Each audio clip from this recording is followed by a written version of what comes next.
Saya apakah dana itu bisa kembali, saya tidak tahu. Apakah dana itu bisa dikembalikan oleh perusahaan, saya tidak tahu. Tapi yang pasti yang pernah terjadi itu brokernya bisa dipenjara.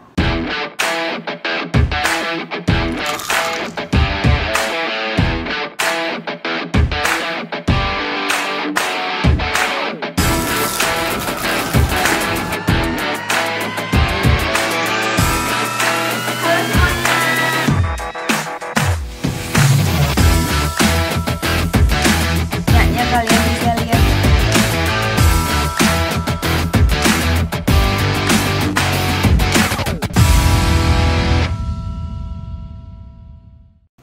Oke, bismillahirrahmanirrahim. Assalamualaikum warahmatullahi wabarakatuh, teman-teman. Bertemu lagi bersama saya Muhammad Tikus di sini di channel Zero to One. Ya. Nah, ini kita berbicara kasus yang lain ya. Jadi ada salah satu anggota grup saya ya, anggota grup di Telegram. Kalau kalian mau join silakan aja di bawah. Dia ini melapor bahwa uangnya senilai 400 juta rupiah yang dipecah menjadi 2 account ya. 2 account itu loss, dananya hilang, dananya habis, dananya rugi ya. Dia rugi karena brokernya ini, dia mengaku kepada saya bahwa brokernya ini transaksi tanpa ada persetujuan ya, tanpa ada persetujuan dari nasabah tersebut. Nah, ini salah satu masalah yang sebenarnya sudah sering sekali terjadi ya, sudah sering sekali terjadi di di pialang, di trading. Ini biasanya terjadi karena orang yang basically tidak punya dasar bertrading, tidak paham dengan trading, tapi mereka ikut masuk ke perusahaan pialang karena diiming-imingi oleh profit, bakalan profit segini, mereka itu sudah dijanjikan. Nah, ini yang sebenarnya yang saya sangat menghindari ya. Kalau kalian mau join di perusahaan pialang, harusnya itu kalian sudah mengerti dulu dan memang ada niat dan keinginan untuk trading. Kalau kalian tidak ada niat untuk trading, tidak ada bakat di trading, mending jangan ya. Karena uang itu sebenarnya bisa kalian pakai untuk usaha kalian sendiri. Misal usaha real atau mereka jualan apa kayak bikin bisnis apa kayak gitu, teman-teman. Nah, ini beliau ini, si nasabah ini mengaku bahwa tidak ada bukti atau tidak adanya perintah dari nasabah tersebut untuk kepada brokernya untuk mentradingkan. Ya, akhirnya loss ya. Lossnya juga nggak main-main ya. 400 juta rupiah itu sangat besar bagi saya. Itu uang sangat besar sekali. 400 juta, apalagi hanya masuk di trading habis itu habis ya. Sangat disayangkan. Di sini kalau bertanya sebenarnya siapa yang bisa dituntut? Ya, brokernya bisa dituntut. Apakah perusahaan juga bisa dituntut? Bisa juga, ada kemungkinan juga perusahaan dituntut. Tapi ya saya kurang paham ya. Yang tahu prosedur untuk menuntut dan penuntutan seperti itu ya di Bapepti. Nah, langkah-langkahnya yang bisa ditempuh yaitu lapor ke Bapepti atau ke Badan Arbitrase yang namanya ya. Jadi biasanya kalau kita dulu di pialang itu diajarkan kalau ada sengketa itu bisa diselesaikan di Pengadilan Tinggi atau ke Badan Arbitrase Nasional. Saya tidak tahu Badan Arbitrase Nasional atau Badan Arbitrase Indonesia, saya nggak paham, saya lupa namanya. Seperti itu, jadi bisa dilaporkan sebenarnya. Nah, cuman yang masih jadi pertanyaan saya, apakah dana itu bisa kembali, saya tidak tahu. Apakah dana itu bisa dikembalikan oleh perusahaan, saya tidak tahu. Tapi yang pasti yang pernah terjadi itu brokernya bisa dipenjara ya, dipenjara.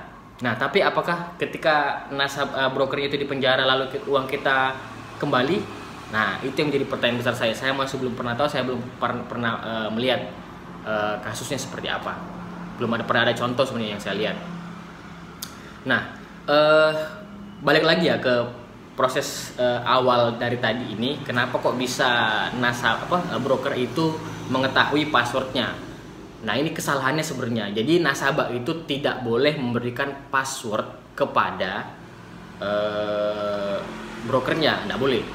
Karena password itu hanya dikirimkan ke email nasabah yang diisikan ke buku perjanjian ya. Jadi setelah semuanya aktivasi account, password dan loginnya itu tadi, data login tadi itu untuk masuk ke dashboard trading itu tadi, itu dikirimkan ke emailnya nasabah. Nah, biasanya nasabah kalau nggak tahu apa-apa, belum pelajari trading dan lain-lain, itu biasanya passwordnya dikasihkan aja ke broker. Ayo, kamu tradingkan saya begini ya. Nah, itu salah sebenarnya.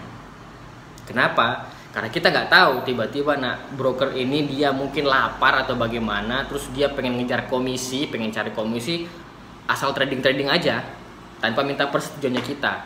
Karena mereka tidak peduli sebenarnya, apakah nasabah ini profit atau loss. Karena yang mereka tahu komisi itu komisinya mereka cair ini, mereka tidak tidak memandang bahwa nasabah ini loss atau profit. Yang penting lotnya terus sudah tersettle, lotnya sudah lepas, sudah terjual, dia sudah dapat komisi. Nah, itu jeleknya di situ broker kalau nakal begitu.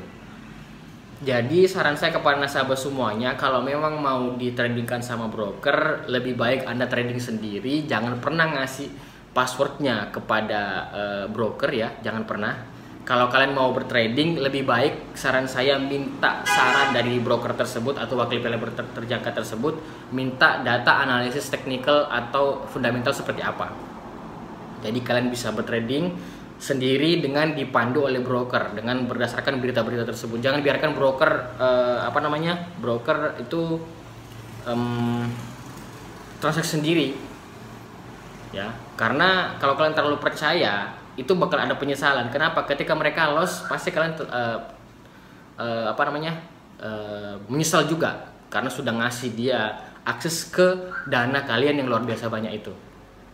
Oke, semoga jadi pembelajaran ya teman-teman video ini, karena saya yakin tidak semua orang aware dengan edukasi masalah pialang dan lain-lain ini, karena kebanyakan nasabah di pialang itu mungkin kebanyakan mereka itu cuman dikasih iming-iming profit segini.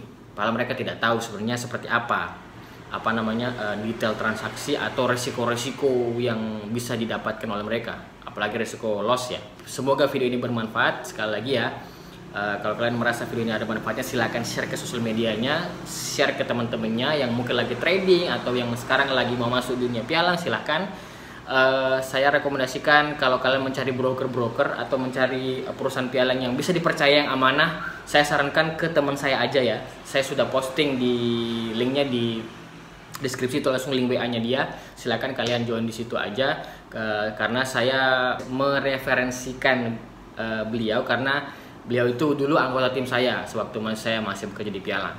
Oke, terima kasih. Saudara, saya mau tinggal di sini di channel Zero to One. Assalamualaikum warahmatullahi wabarakatuh.